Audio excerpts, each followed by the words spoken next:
Hello and welcome to the Living Lands Podcast. I'm your host, Sam Reber.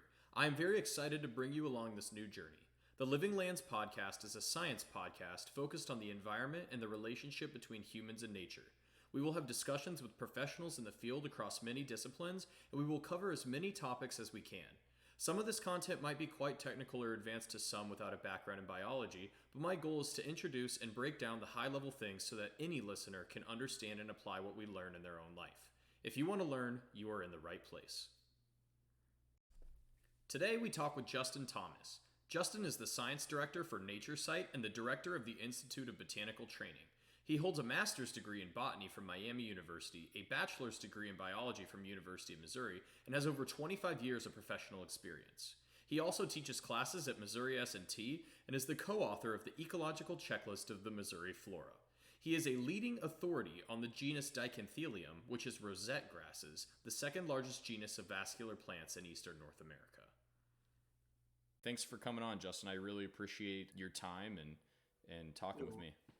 Yeah, you're welcome. I'm glad to be here. The really interesting thing, and the main reason why I'm glad to have you on today, is because you were a part of writing or contributing to an important research paper that actually got us connected a few months ago because I was reading it and very fascinated about it.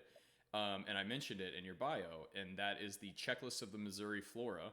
You contributed to this paper, and I just kind of wanted to have you introduce that paper, and how did you get in on this paper, and how did that all pan out? Yeah, the ecological checklist of Missouri Flora is it came out of a lot of things. You know, I started doing botany in the late '90s, back in the 1900s, and there was really a period in botanical taxonomic history where um, there were not a lot of field folks anymore, and there was sort of this void in field people. And I worked for the Nature Conservancy, one of my first field jobs, doing field botany, vegetation sampling. And my boss was Doug Ladd, who was the science director for the Nature Conservancy at the time. And Doug was an old school Bob Mullenbrock uh, botanist, and really drove in field concepts. And it was a really eye-opening experience for me as a young professional who was into plants to see an applied world for it. And I'd been at university, and botany was really kind of was an academic endeavor, so it seemed, and it really wasn't my cup of tea so much. But here was this field applicability to learning plants and to knowing plants. And over the years, working with Doug and then doing my own ecological sort of stuff, you start realizing that sometimes, at least back then, that academic perspective of botany was there weren't a lot of names that you could use because a lot of plants had been lumped. Those plants that we could see in the field were ecologically distinct. And so, like, the Flora Missouri was sort of a smaller flora than what we experienced in Missouri in the field. So it was constraining. And so over the years, you know, Doug had already established the Floristic Quality Assessment C values and things for Missouri in the early '90s, but by the late, the early 2000s, 2010s, we started talking about, let's make the names available. We have C values for plants, but we don't have enough plants. We don't have enough ecological entities that we want to give names for because the names have been lumped. Let's put out a checklist. Let's revise the C values, which I imagine we'll talk about in a moment. So it really came out of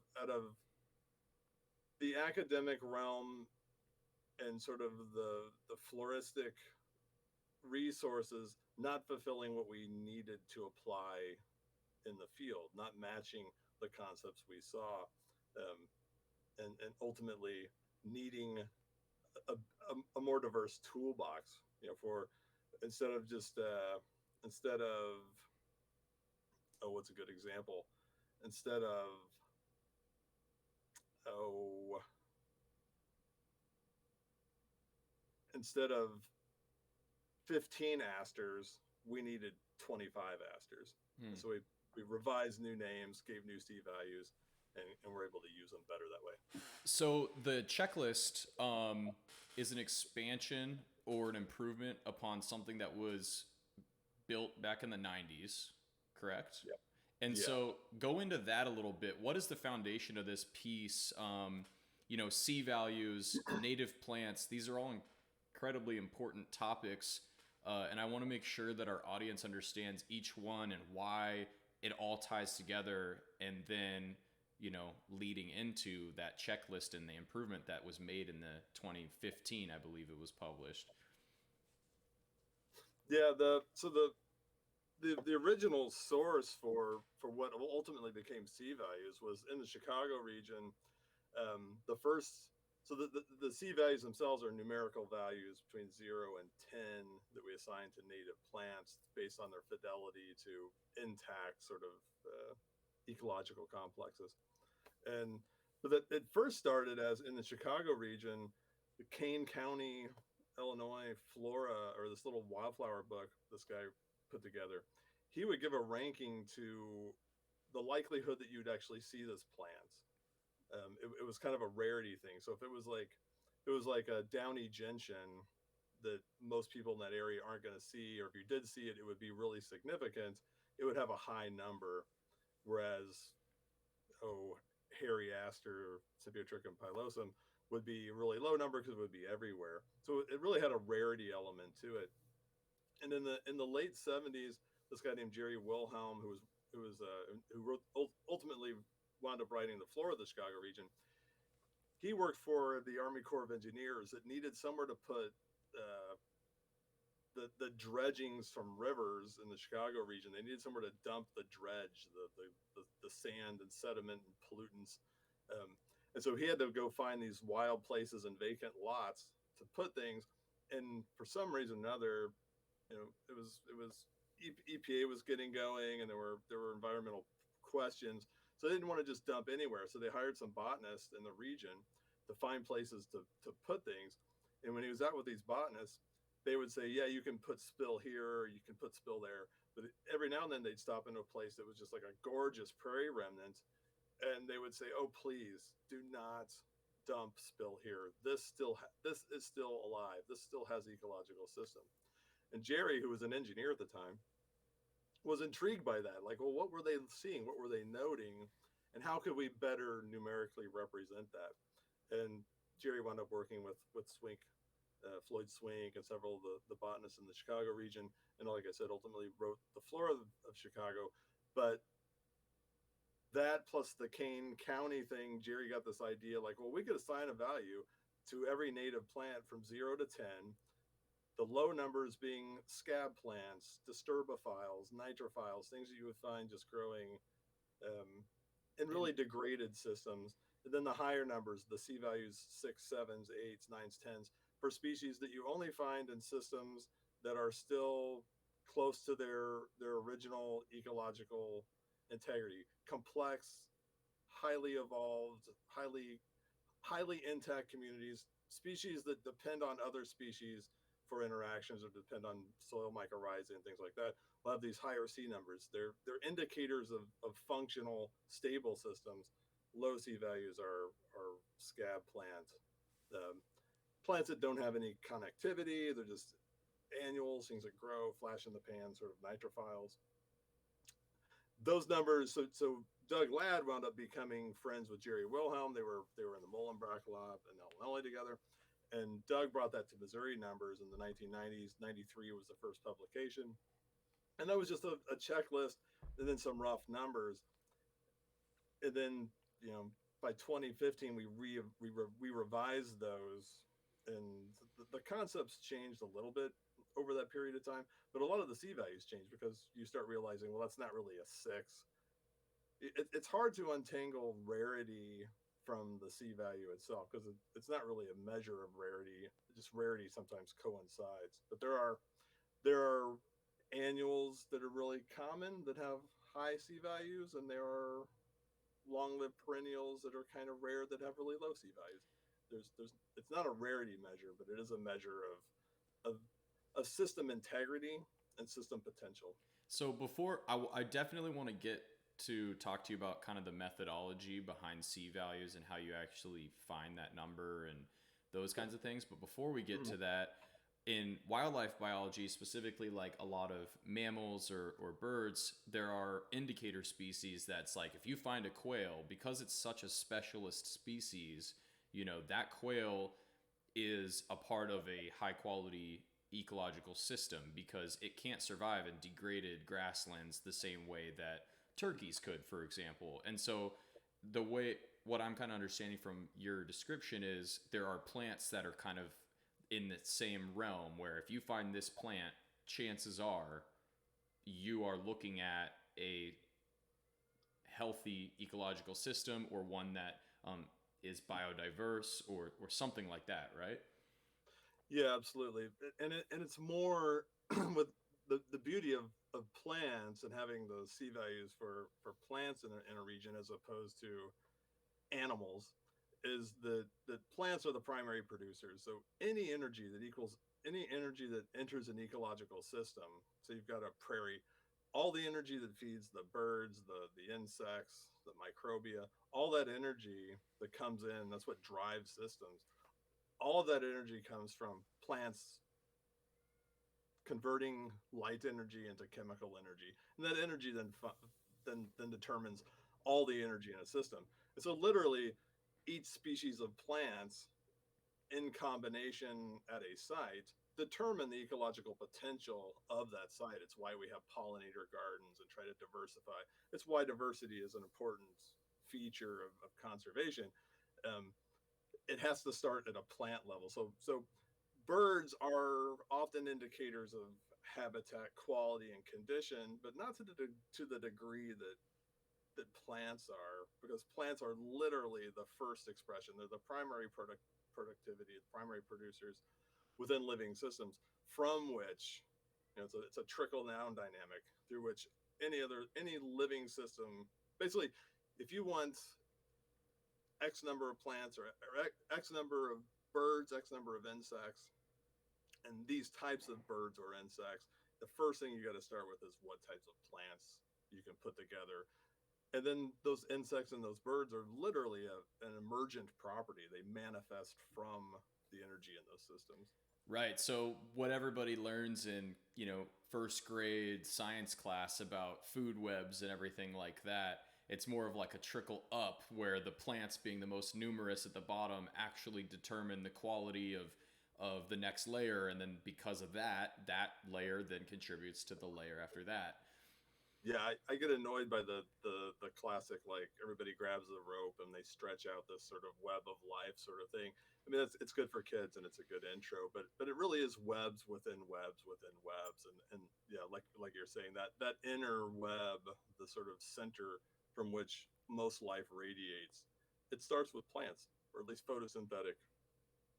In the oceans, it's phytoplankton, and that's where all the energy in ocean systems come from. So You gotta have an energy source connected to the sun. so most people, the most significant environmental connection that they'll have in their life, just depending on where they grow up and where they live, is the front yard or the backyard or the park up the street. And we found, I think, a lot of these places aren't that diverse, or they're missing something from you know these ecological systems that we're talking about. Could you dive into that a little bit? Like what systems are they missing? Not the people, but these yards or parks, and why is that significant?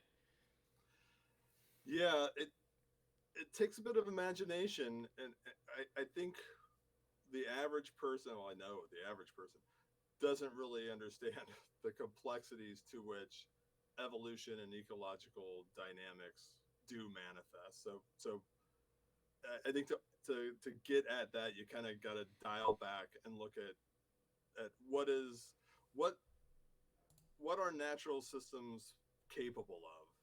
And so when you go to like an intact old growth system, and picture North America pre-Euro American apocalypse, it's a landscape that is old, the organisms, whether they're trees and forest woodland systems or whether they're grasses and grassland systems, they've been established and in that spot for centuries, if not millennia. And over that time, there's relative stability. Now, there's fire, there's tornadoes. Life is prone to any types of shocks and disturbances, of course. But overall, that landscape is what it is and is not changing by much. And this allows organisms, mainly plants at first, to evolve into very specific niches. And it allows a manifestation, a natural progression that systems become very complex. Say a couple of drought years come and big blue stem loses its grip and something like little blue stem gets a little foothold. Well, now there's a place that used to be mostly big blue stem is now big blue and little blue stem. And then there's a wet period and say some uh, switchgrass, which likes it a little wetter, comes in. Now you've got three species all coexisting. Even though it dries out a little bit, the switchgrass is still there and it's not going anywhere. So amplifying this over millennia, since the glaciers retreated, you end up with systems that have very complex soils in relation to this, soils that are like a fine aged cheese or aged wine. You've got this amazing complexity of interrelated organisms that have evolved not only as species but within regional, you get these regional adaptations at levels we can't even imagine. That manifests as wildlife, it manifests as insects, it manifests as flowers, and it just really becomes we in what remnants we have of this, we can see just how magical, how dynamic, and how beautiful these living systems are. And when you start using energy at that scale, basically all the energy that's hitting that system is being used in that system. There's no wasted energy. Those systems kind of defy time in a literal sense, in a relative, in the sense that time is relative. They are stable and they're not changing because time is not effective. There's no entropy in that system to rot the system. Right. Now enter Euro Americans or whomever, and you plow or otherwise cut down trees and slash and burn this landscape. Total chaos erupts. The system doesn't have, most of our systems don't have answers to that. So what you end up is these very simplified systems. You end up with ragweed. You end up with horseweed. Basically, any common name of plant that has weed at the end of it establishes in these landscapes, and they're emblematic of chaos and disorder and disarray. They're the exact opposite of that rich functional dynamism that we actually see in systems. That's most of our landscape now. And so when you see a park or you go to even a lot of conservation areas or natural areas, um, they're usually somewhere on the lower end of that scale. And the thing is, once that bubble is popped, that magical bubble, that bubble's popped, even the challenge for restoration and regenerating landscapes is that those systems are actually born of deep time. And so when you go into a city park, they may have restabilized, or even just a degraded old woodland. The system, when it restabilizes, when the nitrogen levels go back down and the system restabilizes, it's starting over. It really is the Staples easy button. It's the reset button. It's everything has to rebuild from there. And we live in a landscape that doesn't have that connectivity. So you're not getting colonization dynamics like you used to. So a lot of places just sit and stagnate because they really have nowhere to go. And that's where restoration community comes in and says, okay, well, how do we put, at least put, we may not be able to put Humpty back together again, but we can put all the pieces of Humpty in proximity to each other and hope that they stitch together in some form or fashion. So Sure. we live in a landscape where there is that range, and I don't think most people realize they see the wood lot or the old field next to their property or in their backyard or even their own lawn as being some form of nature. There may be a form of nature in the sense that a toupee is a form of hair, but it's not actual hair. Sure. And to follow up on that, it's not that lawns or backyards or whatever are inherently bad, but it's that they aren't reaching their maximum potential, right? Like they are plants, and those plants produce oxygen or whatever, and it's great. But the capabilities of these locations are actually much larger than we give them credit for, and even small spaces like, let's say, the ditch on the side of the road. Those spaces, their potential is vast compared to the metrics that they're actually meeting, right? Yeah, absolutely. And the limitation there really is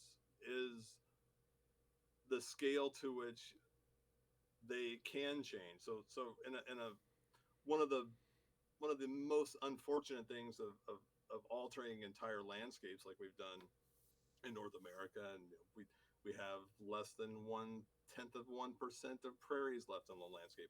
If you want to be a prairie manager, or you want to restore prairie, you can't just walk away and say, okay, this old field's going to become prairie because it's in eastern Kansas, western Missouri, and that's what it used to be. It's gonna become something different, and balancing between what that needs to become versus what it can become.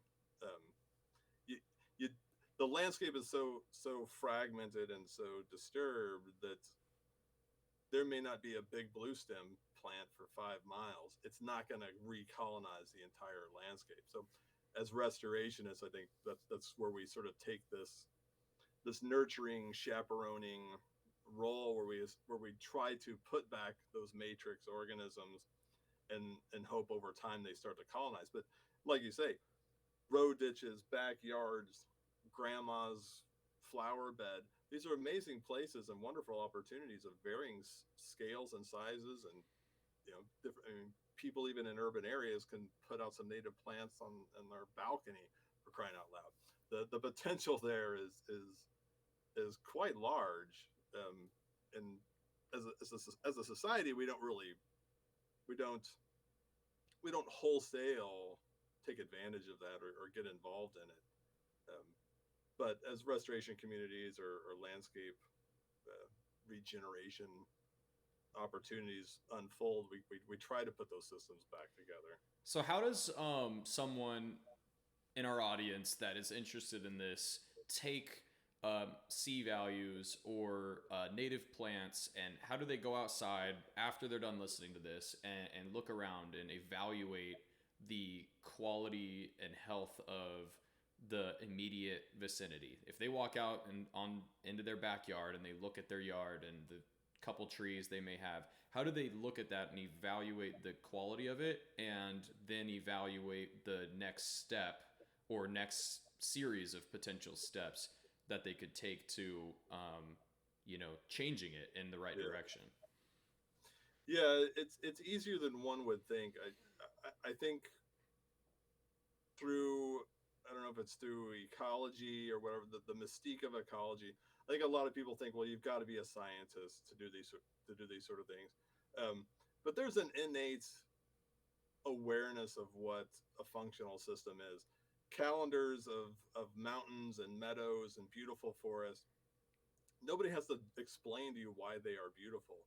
But in the same token, there are not calendars of roadside ditches and tangled, nasty woods, because inherently there we understand structure and value as an animal.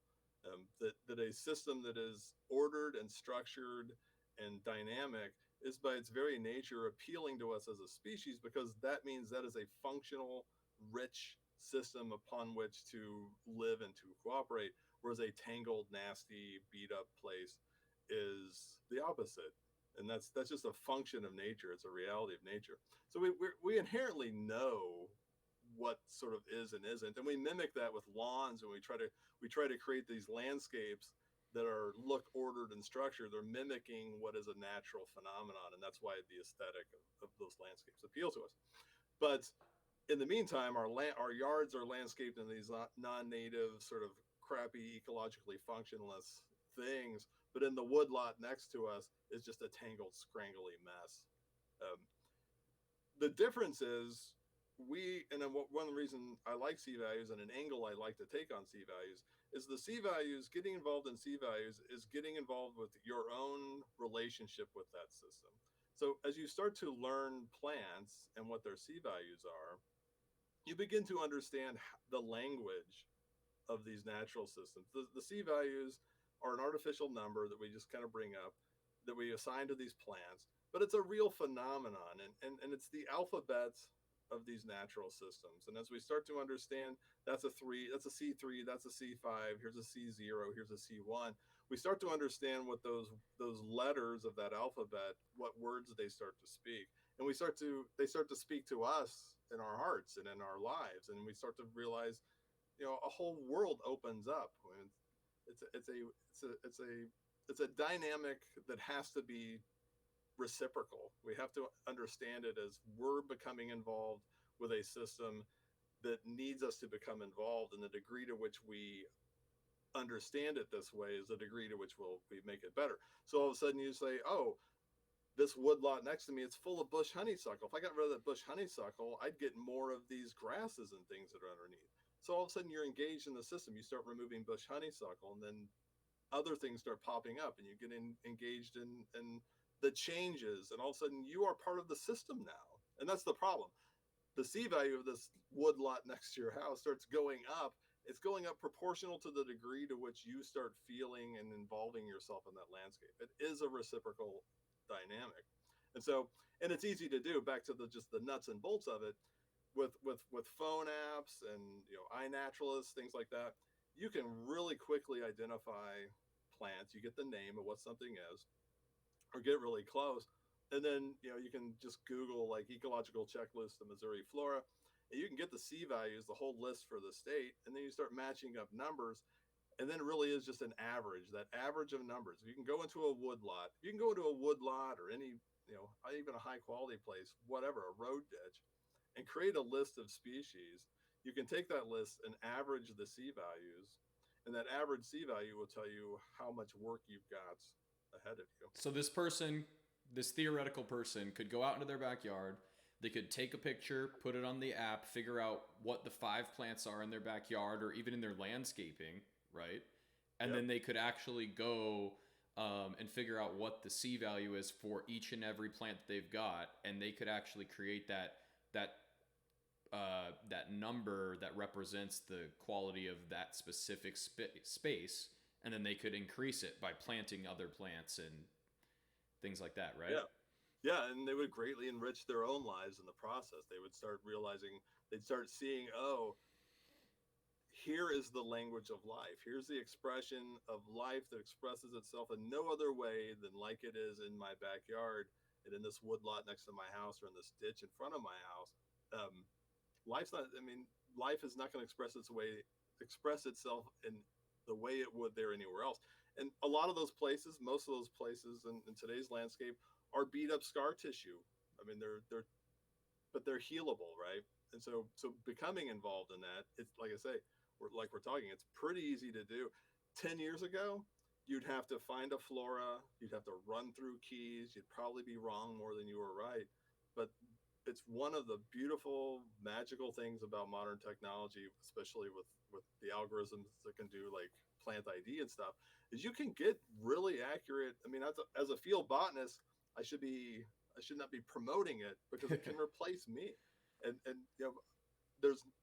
you have a botanist in your pocket. You can just take pictures, and pretty soon you start realizing you don't even need the camera anymore. You realize what things are, and you the enriching of your own life, of just engaging with living systems that way is part of the process and part of the point. It was never the intention of C values, but it's turning out that's what we're doing with C values. So 10 years ago, I was 16, I was in high school, and I wasn't really the biggest like outdoors person at the time.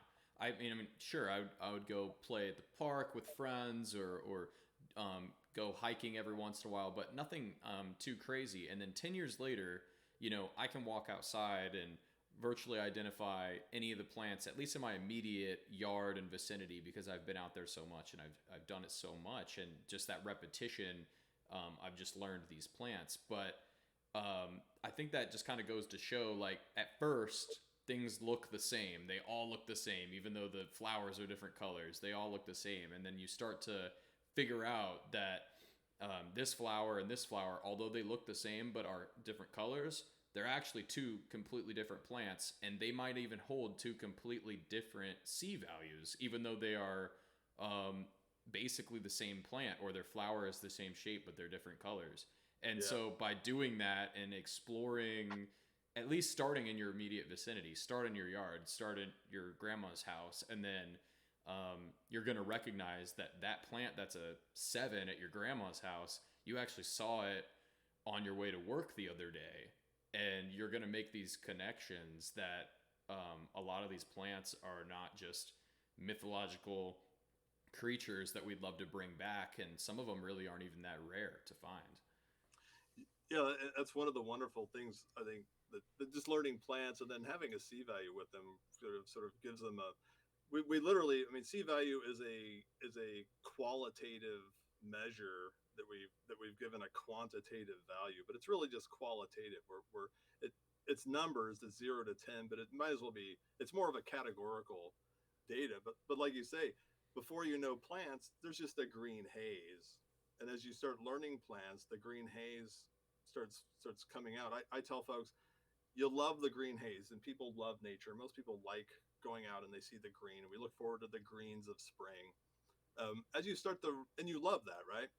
As you start to learn what makes up that green, you start realizing, oh, there's 5 oaks in these woods, not just oak, and that there are these aster species.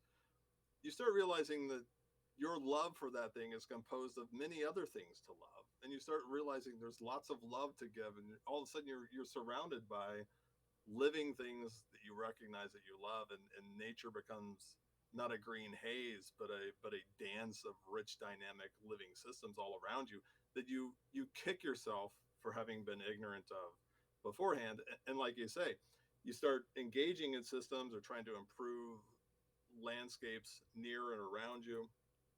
You start to realize, like you say, oh, up the road I saw this, I never noticed that before. That's really important. That's a really, you don't see that anywhere. That's a really cool plant.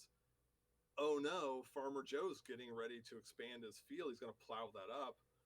Can we do something? Can we get some seeds? Can we at least try to preserve and protect this little piece? You start becoming engaged when you understand not just the rarity, but the significance of what remnant systems we have. Every year I drive by prairie remnants that have persisted, have escaped human destruction up until this point. And I see, and there's several every year I drive by, and there was a prairie remnant in western Missouri, and I drive by one year, and I'm gonna go out of my way. I'm gonna go this extra mile down this road, and just kind of get an eye on that prairie remnant. You pop in, and it's gone, and you just, you pull off the side of the road, and you just stare off into space for a while, and you think, my God, it's not over. We aren't done destroying this place. So we really need to be aware, and nobody's doing it. There's no evil genius wringing his hands looking for prairies to destroy. It's just people doing what we've been conditioned to do, what we culturally do, but we can't be those people anymore. That we don't live in that world anymore. We have to start opening our eyes and dialing that back, and starting to Sam and I, we were talking before we started about inner cities and blighted areas becoming now resurgent communities, and new economy, that the hollowed out middle of cities are becoming flourishing and vital again, and important places. There's negatives and positives to that, of course, but that's what we have to do with our living landscape, is to go back to the places that we once, that we have since, that we destroyed and ignored, and breathe life back into those systems. And the interesting thing to keep in mind, that I learned recently, it's like when you look at Europe and some of these other countries across the ocean, a lot of these places have been colonized by humans and industrialized for so long that almost all of their native ecosystems, if there ever were any, are completely gone, or they are not what they used to be. Like they're restored. They aren't what they were 1,000 years ago, but they're maybe like a somewhat um, glimpse at what they could have been. But in the United States, we actually have a really cool opportunity because a lot of our land, although degraded or still colonized to some level, we still have probably some of the most wild space of any country in the world, right? Yeah, I think so. At least in the temperate world, there's more, probably more proportionally tropical systems left, but Right. in the temperate world for sure. And it's one of the reasons, we have so many Eurasian species that are problematic in North America is because Europe has had such a long history of rampant wholesale landscape alteration that the flora itself has evolved to that level. That evolution is not having any real depth or any complexity. But then, yeah, a lot of those species are problematic in North America, in a landscape that doesn't have that history and doesn't have those tools in its toolbox. It's often why a degraded landscape will often be overrun with an invasive species. It's because that invasive species really has no competitors. We don't have we don't have a native equivalent of bush honeysuckle. We don't have a native equivalent of Japanese stiltgrass. And so those things can run fairly rampant across our landscape. But yeah, you're absolutely right. We more and more, and kind of to that same point, what we do have are remnants. We have shining examples of what was that you don't have much of in Europe. So, like in Missouri, we've got the natural areas system. You can go on the internet and find natural areas of Missouri. Kansas has natural areas. Most states have nature preserves, and these are sort of these curated, like a museum specimen in situ in the landscape. They are examples of what living systems can actually be. And I spend a lot of time in those places. To me, they're sacred ground. They're hallowed ground. You can go and see for inspiration, especially if you're doing like restoration work. These should really be the benchmarks of the guides by which we do re-involve the landscape. But not to go off on too much of a tangent, but also we live in a landscape that may not have the potential to recover in exactly that same way. So balancing, you know, it's a the it's you can never go home again, right? So we can take a cornfield and turn it into a prairie like thing. I often refer to them as prairieoid. Um,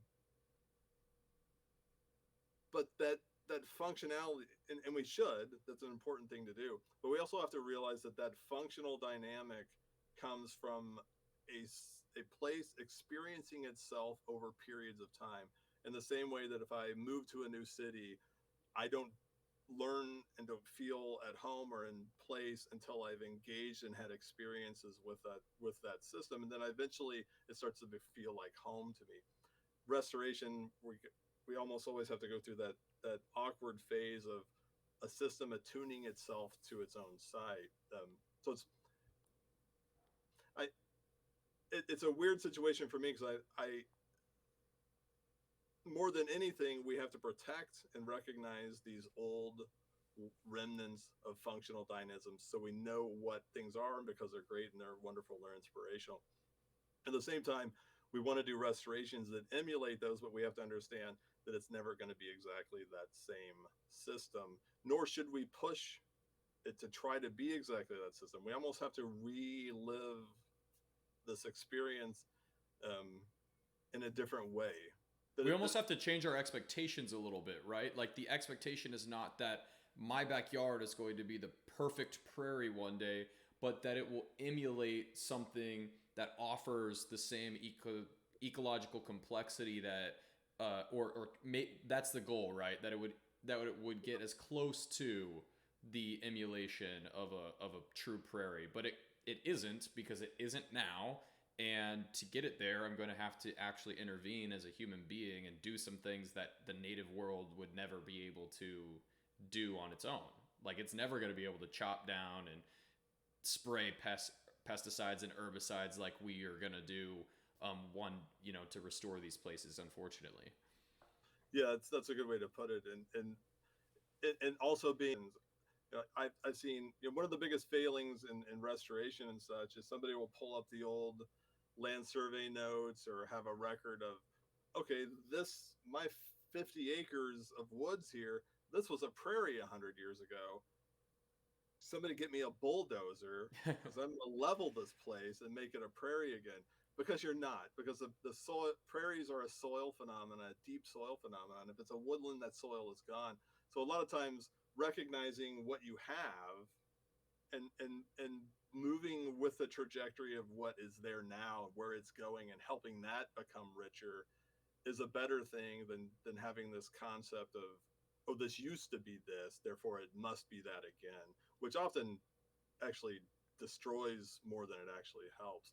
That balance is a, it's part of that system. And back to like C values and floristic quality assessment, that's how we often use that. If you have a wood lot that has some sort of prairie remnants, the degree to which prairie potential is there is the degree to which there are still prairie propagules in that landscape.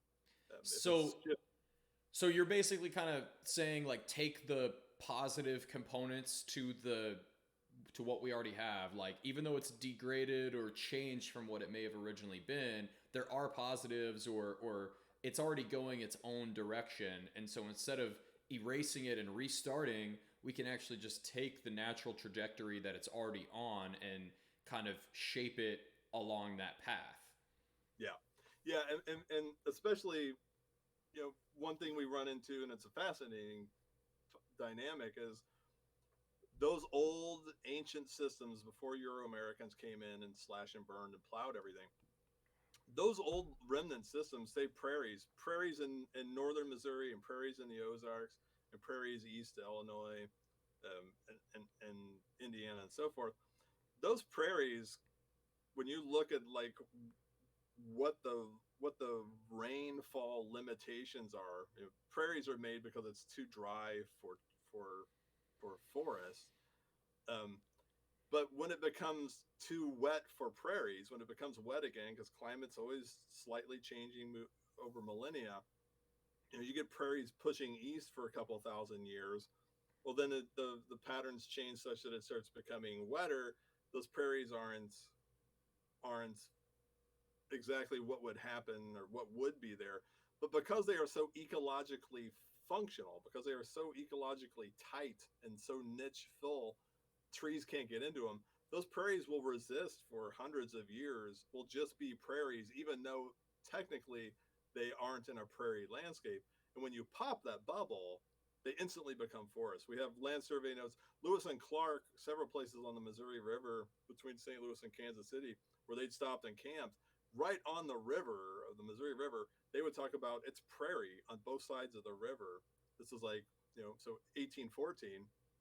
By 1829, 1830, when the first land surveyors came through to those exact same spots, they were forests because in the interim, people had come in, overgrazed, plowed, yada yada yada, and instantly those landscapes, those bottomland rich soils, become woodland forest landscapes, because they're held against those there's a buffer in time there. So even a place that may have been prairie at one point in time, if it's destroyed, it may not be relevant to try to make it prairie again.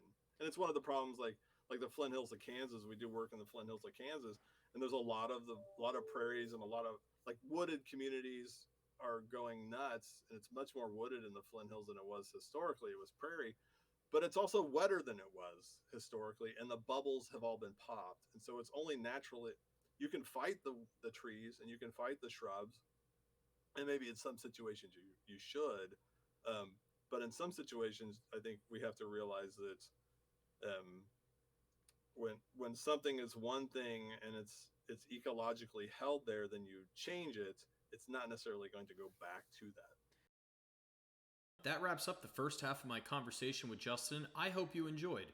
If you have any questions or want to reach out, we can be found at Living Lands Pod on Twitter or at Reber Land Renewal on Instagram, Facebook, TikTok, and YouTube.